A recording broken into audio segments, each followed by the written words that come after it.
इतनी बड़ी तादाद में मेरे सभी बड़े बुजुर्ग भाई, मेरी माएँ बहनें, आप सभी को अस्सलाम वालेकुम, नमस्कार। मैं मंच पर हमारी समाजवादी पार्टी के तमाम नेतागण, सम्मानित नेतागण, सम्मानित कार्यकर्ताओं, सभी का अभिवादन करती हूँ। और सबसे ज्यादा मैं अपनी भाभी नसीम सोलंकी के लिए, उनकी हौसला अफजाई के लिए यहाँ पर आई हूँ। वैसे हमारे प्रदेश में 9 जगह पर चुनाव चल रहे हैं, लेकिन अगर मुझे कहीं जाना सबसे ज्यादा महत्वपूर्ण लगा, जरूरी लगा, तो वो सिर्फ सीसामऊ आना लगा। क्योंकि जो यहाँ पर हो रहा है, जो हालात यहाँ पर बनाए गए हैं, इन्हीं हालातों से 2 साल पहले मैं खुद गुजर चुकी हूँ। मैं समझती हूँ कितनी हिम्मत लगती है एक घरेलू महिला की जब वो अपना घर छोड़कर बाहर निकलती है, हजारों लाखों लोगों से मुखातिब होती है।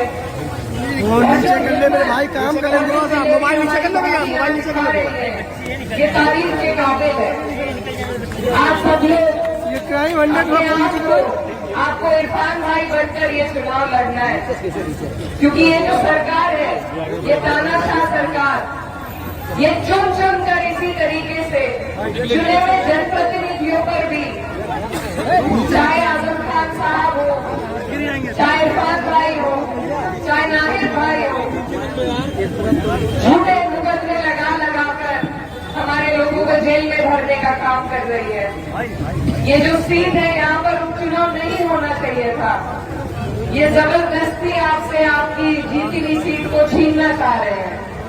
और ऐसी सरकार जो इस तरीके से अलग अलग जगहों पर लोकतंत्र को खत्म कर रही है, उसको करारा जवाब आप लोगों को देना आने वाली 20 तारीख को। तो मेरे भाई, आप तैयार हैं या नहीं? उन्हें इतना करारा जवाब दीजिए, इतने वोट दीजिए कि आगे वो कहीं इस तरीके से ना कर पाए जैसा उन्होंने इस परिवार के साथ और मेरे परिवार के साथ किया है।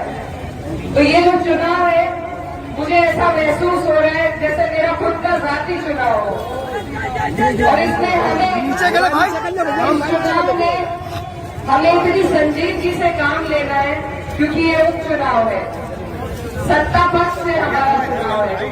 बहुत सी कोशिश की जाएगी फोन पीछे करो आपके वोटों को रोकने की, लेकिन आपको घबराना नहीं है, कतराना नहीं है। आपकी ये जो वोट की ताकत है, ये बहुत बड़ी ताकत है, इसको आपको पहचानना है।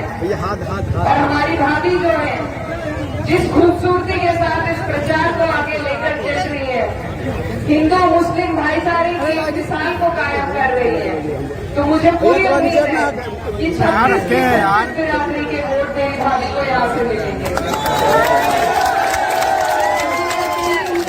नहीं है, ये चेहरा जरूर है, लेकिन ये लड़ाई हम सबके लिए लड़ रही है।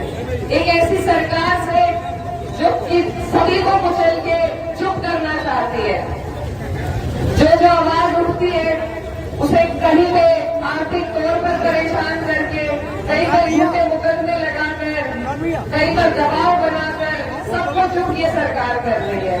लेकिन आपको इस चुनाव के माध्यम से, अपने वोट के माध्यम से जवाब देना है कि हम चुप नहीं बैठेंगे, हम अपने हक की लड़ाई लड़ेंगे और जीतेंगे भी। और आप लोगों का यहाँ जो हुजूम इकट्ठा हुआ है, इसे देखकर मुझे खुशी भी हो रही है कि आप लोग अपनी भाभी की, हमारी भाभी की इस तरीके से ढाल बने हुए हैं। बस इसी तरीके से इस जोश को आपको कायम रखना है, और आने वाली 20 तारीख को एक एक वोट आपको न सिर्फ अपना, बल्कि अपने गली मोहल्ले और आसपास के सभी वोटों को ढूंढ कर निकाल कर आपको बूथ तक पहुंचाना है। वो असली लड़ाई है। और मुझे पूरी उम्मीद है कि आप अपनी भाभी को, जो 2 साल से न जाने कितनी परेशानियों को झेल रही है, घर की भी, कोर्ट कचहरी की भी, और आप लोगों की भी जिम्मेदारी है, इनकी अगर आप मदद करेंगे, इनकी कितनी हौसला अफजाई होगी ये आप नहीं समझ सकते, लेकिन मैं आपको बता सकती हूँ। जब मेरे भाई जेल में थे, और कहलाने वालों ने मेरे कहने पर, मैं अकेली थी, मेरे कहने पर जब उन्होंने मेरे भाई को बैठे बैठे जेल से जिताया, तो आज मैं यहाँ खड़े होने का कॉन्फिडेंस जो आया ये वहीं से आया है। तो इसलिए आप सबसे मेरी गुजारिश है, ये सिर्फ एक सत्ता में आगे बढ़ने की होड़ नहीं है, आप एक बहुत बड़ी लड़ाई लड़ने जा रहे हैं। आप, हमारी भाभी बहुत बड़ी लड़ाई लड़ने जा रहे हैं और इसमें आप सबका ज्यादा से ज्यादा योगदान होना चाहिए। पूरा देश आपकी तरफ देख रहा है, पूरे देश को आप संदेश देंगे। तो इसीलिए हम सब भी आपके बीच आए हैं, क्योंकि हमें आपसे बहुत उम्मीद है। और मेरे भाई जो जेल में हैं, उनकी भी कितनी हौसला अफजाई होगी अगर उनकी जगह पर आप उनकी बीवी को बना करके भेजेंगे। हम उनके लिए कुछ नहीं कर सकते, मामला कोर्ट के अधीन है, लेकिन इस माध्यम से हम इनका रास्ता आसान कर सकते हैं, इनकी हौसला अफजाई कर सकते हैं। और ऊपर वाले का साथ भी हम सबके साथ है। तो क्योंकि टाइम कम है, ज्यादा वक्त न लेते हुए अपनी बात खत्म करने से पहले कहना चाहती हूँ कि फानूस बनकर जिसकी हिफाजत हवा करे, फानूस बनकर जिसकी हिफाजत हवा करे, वो क्षमा क्या पाए जिसको